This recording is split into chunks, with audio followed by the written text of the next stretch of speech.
May mental health issue na nga bang kinakaharap itong appointed son of God and the owner of the universe na si Pastor Apollo Musiki Buloy? Kung kaya't sinisisi niya ang First Lady at itong si President Bongbong Marcos kung bakit daw po nasa pinig na ng kamatayan ang kanyang buhay. Ang intense, no? Pasensya na guys ang intense. Kasi ito lang guys yung napapansin ko If you will remember, parang pare-pareha sila ng script Tingnan nyo si Banat Bay, 'di ba? May content siya, may vlog siya noon na parang pinagbabantaan din daw po ang kanyang buhay ng administrasyong to dahil natitrigger na po sa kanya sa pagiging messenger niya. Yan po yung kung matatandaan nyo guys, sinabi po yan ni Banat Bay sa kanyang content noon. So ngayon guys, ito din si Kibuloy. Ganon din po guys, kaya parang napapansin ko, parang isa lang ba yung mga script ng mga to? Kundi sirain, sisihin ang gobyerno sa kanila namang mga ginagawang pagkakamali. Diba? Kasi guys, ang sabi ni Pastor Apollo Musiki Buloy, yung kanyang putok-batok na aligasyon, abay, parang binigay na daw po siya ng administrasyong to sa kamay ng mga banyaga dahil nakipagsabuatan na daw po itong si President Bongbong Marcos at si First Lady Liza Araneta Marcos doon sa FBI at CIA. Yan po yung kanyang allegation guys. Appointed son of God ka and the owner of the universe, bakit hindi mo ipastop? Diba? Nakakaloka guys. Iisa lang talaga yung script na na nakita ko sa kanila at napansin. Tapos sabi niya pa, total, gugurin nyo lang din naman ako. Ako na ang titindig para labanan ng masamang adikain ng administrasyong to. Yan po yung kanyang sabi. Parang timang, no? Pinagtatawanan na sila guys ng mga kakampings. Anyway, panoodin lang muna natin guys tong tong sinambit niya. Ito po si Pastor Apollo Kibuloy, ang appointed son of God ng Kingdom of Jesus Christ, the name above every name. Ito po ang mahalagang ibabalita ko sa inyo. Mula noong 2018 hanggang ngayon, hindi na po kami mapakali sa ating sariling bansa. Nawala po ang aming kalayaan sapagkat kami dito ay sinosurveillance. Sinosurveillance ako dito sa Pilipinas ng CIA at ng FBI. Sarili kong bansa, ako po ay nagtatago sapagkat liligwakin ako ng ganun-ganun na lang. Walang extradition process na gagawin. Dumating po sa aming kaalaman sa mga sandaling ito from reliable sources. Correct me if I am wrong, but these are reliable sources na dumating sa akin na ayaw na raw po nila ng extradition treaty. Ang kanila daw pong gagawin ng CIA, ng FBI, ng US Embassy at State Department, kasabwat ng ating gobyerno, ng Pangulong Marcos at ng First Lady at kung sino pa man ang nasa gobyerno, ako ay rendition ng kanilang gagawin. Ang rendition, ang ibig sabihin po, anumang oras pwede lang pasukin ang aking compound at ako ay kidnapin. It's not only rendition, but also elimination. If it is possible, pwede nila akong i-assassinate. Diba? Grabe. Grabe yung allegation na pwede pa pala siyang i-assassinate ng administrasyong to. Tapos guys, kung maaalala nyo, diba kanina sa pinakita kong video, sabi niya, coming from the reliable sources. Halatang ka Eric at Lorraine Bahadoy, no? Reliable sources. So ang tanong dito, sino nga ba yung reliable sources mo na nasabi mo napakana pala ito ng administrasyon ni President Bongbong Marcos? 'Di ba? Galit na galit tong si Pacquiao, no? Ako guys, nahihiwagaan lang talaga ako na every time na mayroon pong nangyayaring hindi maganda sa kanila, abay bakit parang kay President ang kanilang sisi? Tingnan nyo guys, yung mga kakampings, pinagtatawanan na sila. Tingnan nyo panoodin nyo to.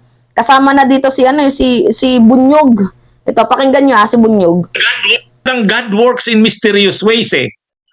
Bakit mga kabunyog? Akala natin noong 2022 nang maupo si Marcos Jr. at si Sara Duterte, sabi natin, ano ba naman, Diyos ko, bakit pinayagan mo mangyari ito? Ano ang mangyayari sa bansa namin? Pero may iba palang plano ang Diyos, ano? Ganito pala, ano? Ganito pala ang plano. Ganito pala ang plano ng Diyos. Tatapusin niya rin pala ang paghahari ng Duterte at ng nila Kibuloy sa ganitong paraan. Ano? Sa ganitong paraan pala tatapusin ng Diyos ang paghahari, ang pagbabayad nila Duterte at nila Kibuloy. Ano? Ganito pala yung paraan. Ha?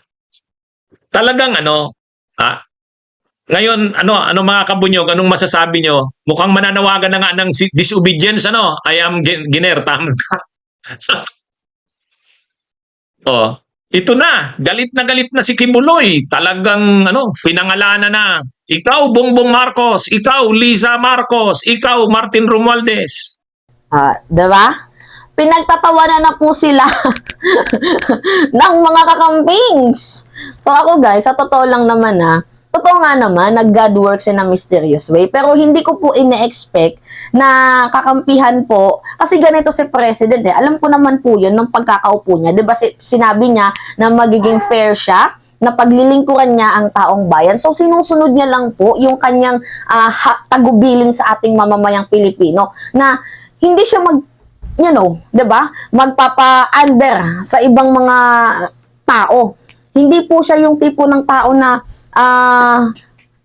pwede mo siyang under the saya. Alam nyo ba yun guys, yung magiging sunod-sunuran? Kasi presidente siya, hindi naman po siya puppet. Diba? So ngayon guys, eto na, si Pastor Mo Kibs, meron ding panunumbat, kagaya ng ginawa ni Ka Eric at ni Jeff Lorraine Badoy. Pakinggan nyo. Ganito ka-evil ang kanila pong mga pag-iisip sa ngayon, masyadong desperado. Aywan ko kung bakit. Hindi po ako magpaparesto sapagkat ako po ay siguradong papatayin. Kasi rendition na ang kanila, hindi na po extradition. Kaya wala na akong kalayaan at wala na po akong depensa sa sarili ko, kundi ang Panginoong Diyos lamang. Kung paano itinago ng Diyos si Elijah sa evil woman na si Jezebel, nang nagpakain sa kanya ay mga ibon na lang. Ganon din ang gagawin ng Diyos sa akin. Hindi ako ibibigay sa kamay ng masasama pag ganito ang pamamahala. It's an evil and righteous administration. I am telling you that. Bantayan natin to mga kababayan ko, na aking sinuportahan pa naman noong nakaraang eleksyon. Tandaan mo, President Bongbong Marcos, First Lady Liza Marcos, pati ikaw Martin Romualdez, hindi kayo dyan ngayon kung hindi kayo tinulungan ng SMNI at ng buong sangkatauhang Pilipino. Naniwala sila sa amin sapagkat ang SMNI lamang ang may credibility noong panahong yon hanggang ngayon. Ngayon, anong ginawa ninyo? Pinaggagawan ninyo kami ng kasalanan, inilagay ninyo kami sa kahihiyan, pagkatapos ibinilanggo pa ninyo ang dalawa naming mamamahayag, pagkatapos inaapi ninyo kami ng ganito-ganito lang. Ang aming pong tolerance, it has come to the rim. Our tolerance has been to the roofs already. Alam ninyo, hindi na po biro itong nangyayari sa bansang ito.